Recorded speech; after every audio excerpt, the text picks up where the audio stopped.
Vous savez, dans quelques jours, nous allons célébrer, j'espère pour vous, mais en tout cas pour moi, vraiment la plus belle fête de l'année. Vraiment ce qu'il y a de plus beau au monde. Mais vous savez, aujourd'hui, on entend beaucoup de gens dire oui, mais Noël, c'est dommage parce que c'est devenu une fête commerciale, et c'est terrible parce que même en Europe et en Occident, ce qui va être consommé à table, c'est une honte, et Noël, ça a été dépouillé de ses valeurs et tout ça. En fait, moi je trouve pas que ce soit ça vraiment le problème. C'est-à-dire que des gens, qu'on puisse se faire des cadeaux et qu'il y ait un peu de consommation, c'est pas la fin du monde. C'est pas ça. Et puis qu'on puisse faire un bon repas en famille, c'est une bonne chose. En fait, la chose qui est le plus compliquée aujourd'hui et qui est le plus dramatique peut-être, c'est qu'on ait oublié de faire de la place pour Dieu et qu'on célèbre un Noël sans que notre vie devienne une étable ou accepte d'être une étable. Et je vais vous le dire pourquoi. Vous connaissez tous l'évangile de Noël. Joseph et Marie partent vers Bethléem pour le recensement. Et en arrivant là-bas, bon, ils n'ont pas trop de moyens. Joseph et Marie, c'est pas, je pense, le couple qui a des moyens extraordinaires, donc ils demandent un endroit pour dormir. Et en plus, c'était le moment où Marie était enceinte de 9 mois. Bon, bref, elle allait accoucher, ça ne devait pas être hyper agréable. Mais ils demandent des lieux pour être logés, et tous les hôtels, toutes les maisons, tous les endroits pour loger sont pris à cause du recensement. Et on ne le sait pas dans l'histoire et dans l'évangile, ça ne nous est pas dit, mais on devine que quelqu'un a dû leur dire quand même par pitié, en voyant une femme enceinte de 9 mois, vous pouvez dormir dans mon étable avec mes bêtes. Vous pouvez dormir là-bas. Et en quoi cet évangile nous rejoint ce soir? Et en quoi Noël est toujours d'actualité pour chacun de nous? Et en quoi cet évangile que nous allons lire à minuit, le 24 au soir, doit devenir la réalité de nos vies? Eh bien, je pense que chacun de nous, moi, vous, nous pouvons être et nous devenons les autels fermés. C'est-à-dire des gens qui restons des fois extérieurs à Dieu et qui avons tellement d'occupations et tellement de préoccupations qu'il n'y a plus de place pour Dieu. Et que nos vies sont tellement pleines de soucis, du quotidien et de toutes choses, et du travail, et des relations dans le couple, et des relations avec mes enfants, et des problèmes que j'ai eus, et bref, nous sommes pleins de nous-mêmes. Et quand Joseph et Marie viennent frapper à la porte, eh bien nous sommes occupés. Et nous lui disons d'une certaine manière, repasse plus tard. Là, aujourd'hui, j'ai trop de soucis. Et voilà comment nous pouvons célébrer Noël. Et voilà le drame de notre monde aujourd'hui. Le drame de notre monde, c'est qu'aujourd'hui, il est trop occupé à se regarder lui-même. Et lorsque Marie et Joseph viennent frapper à la porte du monde, le monde dit « reviens plus tard, je n'ai pas de place pour toi ». Et nous pouvons devenir ces gens. Et nous pouvons devenir ces hôtels clos, des cœurs fermés, des gens pleins de nous-mêmes. Mais je ne vous souhaite pas ça.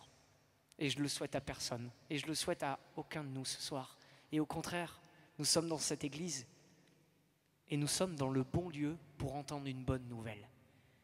Parce que vous savez comment ça se passe Noël? C'est pas la fin de l'histoire. Il y avait des gens qui veillaient dans les champs, des bergers qui veillaient sur leurs troupeaux. Eh bien nous sommes aussi ces gens. C'est-à-dire que nous sommes des veilleurs, des gens qui attendons, des gens qui avons un peu le cœur ouvert en nous disant « Est-ce que Dieu n'aurait pas quelque chose à me dire? Oh, je ne l'entends pas très bien, mais est-ce qu'au fond, en allant à l'église ce soir, ici et maintenant à Saint-François-Xavier, Dieu n'aurait pas quelque chose à me dire? Je ne sais pas. Bref, je vais veiller ce soir. » Et qu'est-ce qui se passe dans leur veille? Un ange arrive et leur dit je vous annonce une grande joie. Et ce soir, il en est de même pour chacun de nous. Il en est de même pour vous et pour votre vie. Ce soir, l'ange vous le dit, je vous annonce une grande joie. Aujourd'hui, vous êtes né un sauveur. Alors il faut qu'on regarde de plus près cette annonce, il faut qu'on regarde de plus près cette phrase de l'évangile qui doit venir transformer nos vies. Aujourd'hui, c'est ici et maintenant. Cet aujourd'hui, il est pour toi. Ce n'est pas il y a que 2000 ans, c'est aujourd'hui que Dieu veut venir. C'est aujourd'hui même que s'accomplit quelque chose de Dieu pour toi.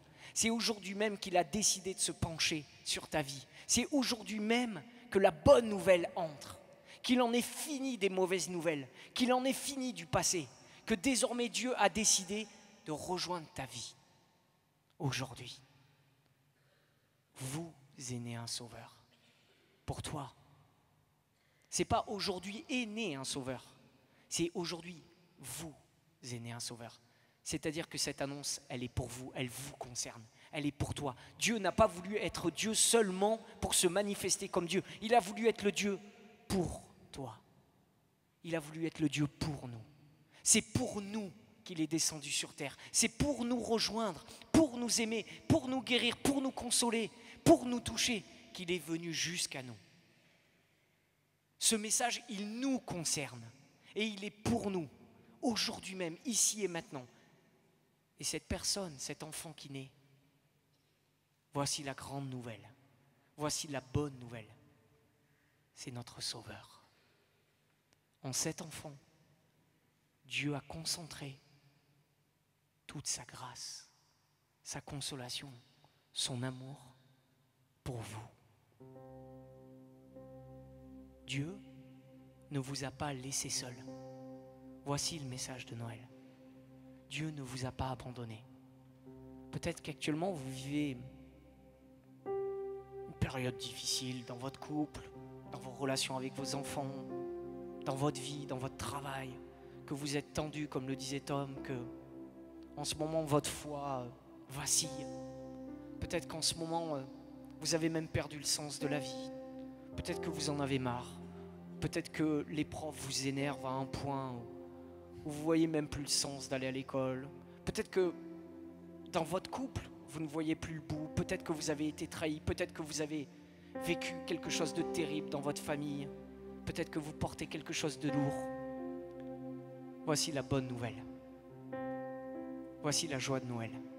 Dieu ne vous a pas abandonné. Dieu ne s'est pas tu devant votre vie. Dieu a dit, votre vie, votre histoire, celle que vous vivez aujourd'hui et maintenant, va devenir mon histoire. Je vais me lier à toi. Je vais te rejoindre. Je n'attendrai pas que tu sois parfait et que tu montes là-haut vers moi. Non, moi, ton Dieu, je vais descendre jusqu'à toi. Et je vais te tenir la main. Et désormais, tu ne seras plus seul. Et désormais, dans tout ce que tu vis, je vais te tenir la main. Voici le mystère de Noël. Et aucun homme n'a été oublié. Aucun homme n'était trop loin de Dieu, car lui s'est fait petit enfant. Car lui est né à l'endroit le plus simple au monde pour que chaque homme puisse venir et entrer dans cette grotte, dans cette étable, pour le regarder dans cette mangeoire et l'adorer en disant, dans la foi, tu es mon sauveur. En toi, je reconnais l'amour de Dieu. En toi, je reconnais désormais que je ne suis plus seul et que Dieu m'aime pour l'éternité. Voilà comment je vous souhaite de célébrer Noël cette année. C'est-à-dire que vos cœurs, que vos maisons, que votre vie deviennent une étable et que vous n'ayez plus peur de présenter votre vie en disant « Seigneur, j'ai pas un hôtel 4 étoiles pour t'accueillir, mais moi j'ai une étable et je veux que tu rentres chez moi. Et je veux que tu rentres dans mon couple. Parce que mon couple en ce moment c'est vraiment une étable. Parce que mon couple en ce moment c'est vraiment une grotte. Je veux que tu rentres dans ma famille. Parce qu'en ce moment ma famille c'est vraiment pas très beau. C'est pas un hôtel 5 étoiles. Je veux vraiment que tu viennes naître ici même. Seigneur, tu connais dans mon travail tous les problèmes que j'ai. Je veux que tu viennes naître ici. Je veux que tu viennes naître dans toute ma vie. Et même ma foi, ça ne va pas du tout en ce moment. Mais je veux que tu viennes naître ici justement. Parce que toi, tu n'es pas né dans du 5 étoiles religieux, mais tu es né dans une étable où il y avait des animaux qui vivaient. Où ça sentait pas très bon. Mais tu l'as accepté parce que tu voulais me dire que tu m'aimais. Voilà comment il nous faut célébrer Noël cette année. Et voilà comment nous serons véritablement les fils du Père. Quand nous accepterons d'ouvrir nos mains et de lui dire « J'ai rien à te donner, mais je veux que tu naisses ici. Je veux que tu naisses dans ma main. Et je veux que tu sois mon Dieu toute ma vie. » Je vous le souhaite à chacun de vous. Et si vous le vivez comme ça, dites-vous bien que Dieu viendra changer vos cœurs. Dieu viendra changer vos couples. Dieu viendra changer vos familles. Dieu viendra vous bénir. Dieu viendra trouver une solution pour votre travail. Dieu viendra trouver une solution pour vos rapports avec vos enfants. Dieu viendra trouver une solution pour votre couple. Dieu viendra apporter son pardon là où il y en a besoin. Dieu viendra apporter son amour là où vous en aurez besoin. Bref, vous vivrez Noël, le véritable miracle de Noël. Le moment où Dieu vient vous dire qu'il vous aime. Amen. Je vais vous inviter, pour finir, qu'on prie 1 ou 2 minutes ensemble, si vous voulez. Je vais vous inviter à poser un acte de foi et pour ceux qui le souhaitent, baissez la tête et fermez les yeux et on va prier pour vous maintenant. Enfin, mettez-vous en attitude de prière comme vous aimez, mais prenez ce temps pour vous. Prenez vraiment cet instant à fermer les yeux et à prier pour vous, pour votre famille, pour votre couple, pour vos enfants, pour tout ce que vous portez, pour vos rêves, pour tout ce que vous êtes. On va prier chacun les uns pour les autres maintenant et on va prier pour vous. On va demander à Dieu maintenant de venir s'établir en chacun de nous et qu'il trouve en chacun de nous cette petite crèche où il sera accueilli, ce petit endroit où il pourra enfin naître. Père,